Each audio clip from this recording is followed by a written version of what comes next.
Welcome back students, aspirant space commerce academy में आप सभी का एक बार फिर से स्वागत है। हम क्लास 11 फिजिकल एजुकेशन का अपना नेक्स्ट चैप्टर तैयार करते हैं, जिसका एक पार्ट हम ऑलरेडी कर चुके हैं। ये है second part, test measurement and evolution chapter का। इस पार्ट में हम देखेंगे मेजर जो टेस्ट हम इस चैप्टर के अंदर पढ़ने वाले हैं, उसमें है सबसे पहले BMI which is body mass index, फिर आता है वेस्ट हिप रेशियो, एंड उसके बाद आपके एंथ्रोपोमेट्रिक मेजरमेंट्स वगैरह आती हैं, एंड कुछ बाकी की अदर टर्म्स जो हम एक एक करके पढ़ेंगे। सबसे पहले आते हैं BMI पे, जो कि आपकी बॉडी मास इंडेक्स मेजरमेंट होती है, यानी कि आपकी बॉडी एंड आपकी हाइट दोनों की कैलकुलेशन के अकॉर्डिंग ये पता लगता है कि आपका जो फिजिकल बॉडी है वो किस कैटेगरी में आता है। आप फिट हैं, अंडर वेट हैं, अबव वेट हैं। सबसे पहले इसका फॉर्मूला आता है मास ऑफ बॉडी, यानी कि जो भी पर्टिकुलर स्टूडेंट है या जो भी स्पोर्ट्स पर्सन है, उसकी बॉडी का जो भी जो भी वेट है उसको उसके हाइट के स्क्वायर से डिवाइड कर देते हैं, और इनकी जो मेज़रमेंट होगी, आपका जो वेट होगा वो केजी में मेज़र किया जाएगा, एंड जो हाइट होगी वो मीटर्स में। स्क्वायरिंग का मतलब कि ही बॉडी की हाइट को बॉडी की हाइट से ही मल्टीप्लाई करेंगे। ये हम छोटी क्लासेस में पढ़ते आ रहे हैं कि स्क्वायरिंग एंड क्यूब कैसे होता है। एंड इसके बाद जो भी आपकी कैलकुलेशंस आएगी उसको 4 कैटेगरीज में बेसिकली डिवाइड करा गया है। अगर किसी भी पर्टिकुलर पर्सन का बॉडी मास जो है वो 18.5 या उससे कम आता है, विच मीन्स कि वो अंडर वेट है, यानी कि जो बॉडी है वो पूरी तरह से डेवलप नहीं हुई है।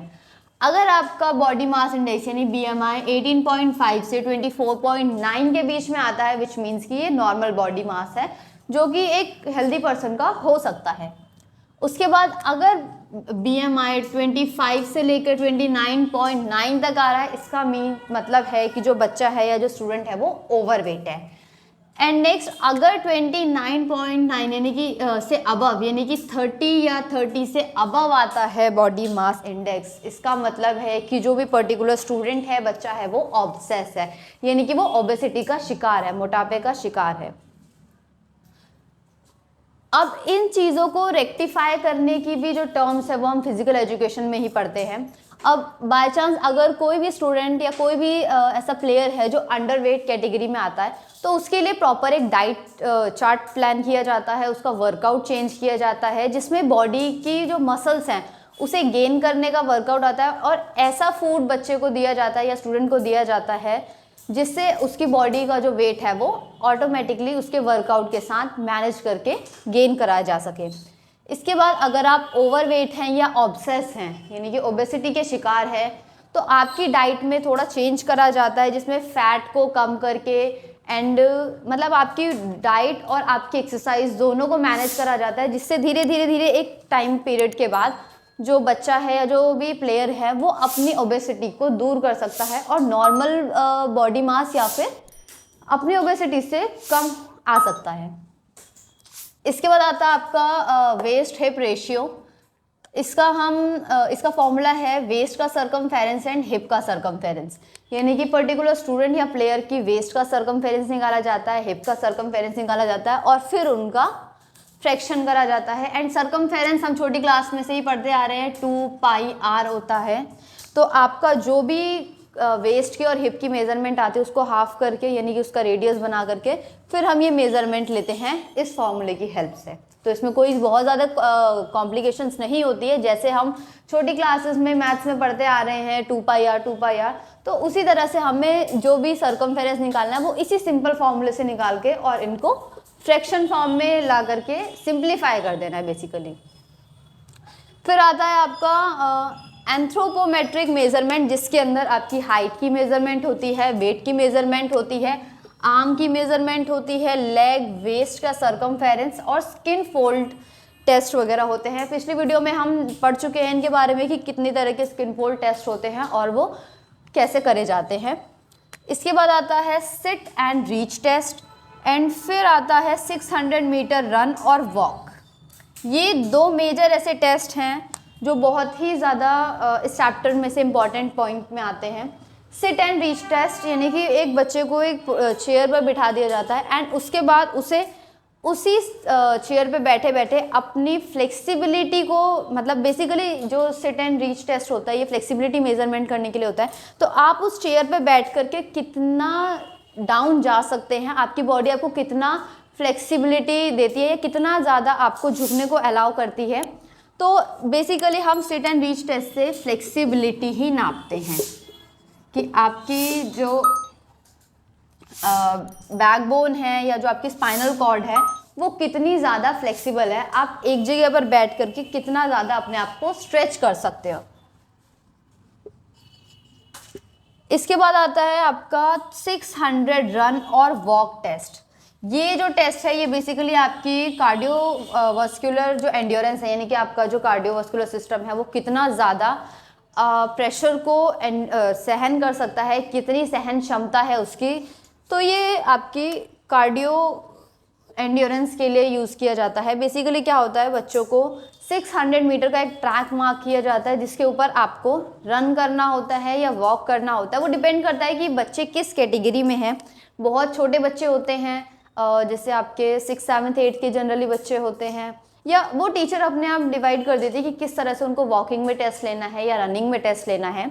उसके बाद जब वो 6 मीटर का पूरा राउंड कंप्लीट होता है तो आपकी जो पल्सेस होती हैं वो चेक करी जाती हैं, एंड पर मिनट में कितनी पल्सेस आई हैं इससे आपकी कार्डियो की मेजरमेंट करी जाती है। अगर कोई स्टूडेंट है जो फिजिकल एजुकेशन बहुत ही कम मतलब पार्टिसिपेट करता है तो जनरली क्या होता है, जैसे ही हम रनिंग करते हैं हमारा जो हार्ट है वो बहुत ज़ोर से बीट करने लगता है क्योंकि वो ज़्यादा ब्लड पंप करता है।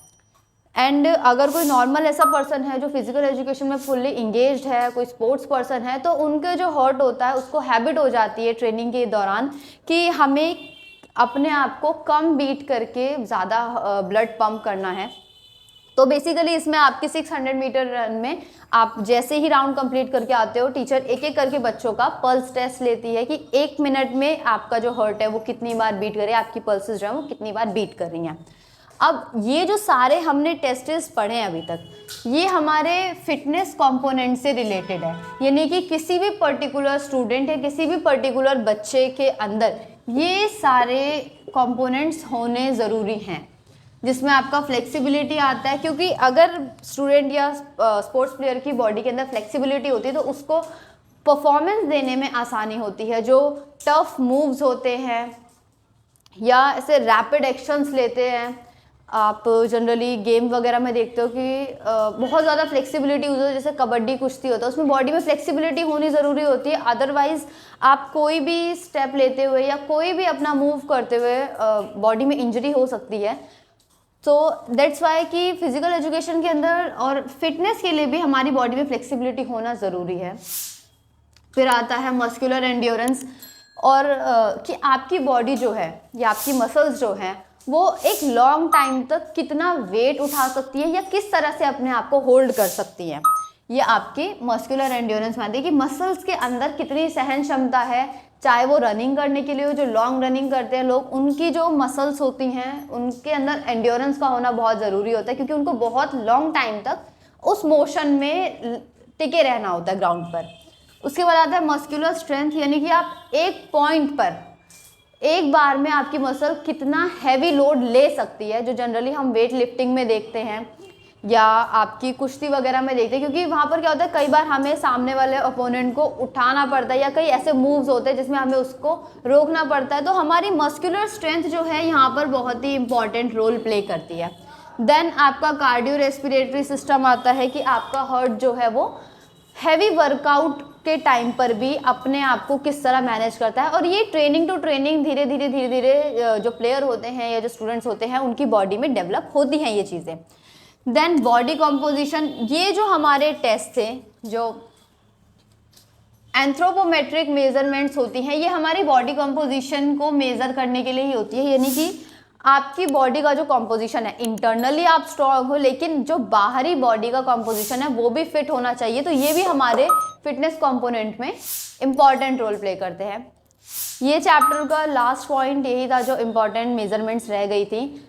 बाकी प्रीवियस अगर वीडियो आपने नहीं देखी है तो उसका लिंक भी आपको डिस्क्रिप्शन में मिल जाएगा। एंड अगर इस चैप्टर से रिलेटेड दोनों पार्ट्स में ही कोई भी कन्फ्यूजन है या कोई भी क्वेरी है, क्वेश्चन है, तो आप डायरेक्टली कमेंट सेक्शन में पूछ सकते हैं या फिर हमारे इंस्टाग्राम चैनल पर DM कर सकते हैं।